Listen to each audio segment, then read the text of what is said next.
સુરત શહેર ખાતે ફરિયાદી શ્રી અનિલભાઈ ઇટાલિયા પોતે ડૉક્ટર તરીકે વ્યવસાય કરે છે અને તેમની સાથે તેમના રિલેટિવ યોગેશ ઇટાલિયા પણ આ વ્યવસાયમાં મદદરૂપ હતા.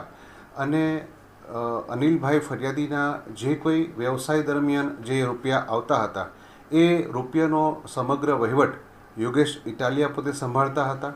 અને આ ફરિયાદીએ તેમના ઉપર જે વિશ્વાસ મૂકેલો એ વિશ્વાસ અનુસંધાને તેમણે જે પૈસા મેળવેલા હતા એ તમામ પૈસા પોતે પોતાના અંગત ઉપયોગમાં લઈ અને હાલના ફરિયાદી શ્રી અનિલભાઈ ઇટાલિયા સાથે 4,92,00,000 રૂપિયાની છેતરપિંડી વિશ્વાસઘાત કરેલ છે.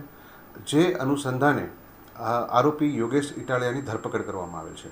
સર, આ જે 4 કરોડ રૂપિયા છે ક્યાં ઇન્વેસ્ટમેન્ટ કરેલું છે આરોપીએ પોતાના તથા પોતાના પરિવારના અન્ય લોકોના નામે મૂવેબલ પ્રોપર્ટી, ઇમૂવેબલ પ્રોપર્ટી પોતે ખરીદ કરેલ છે.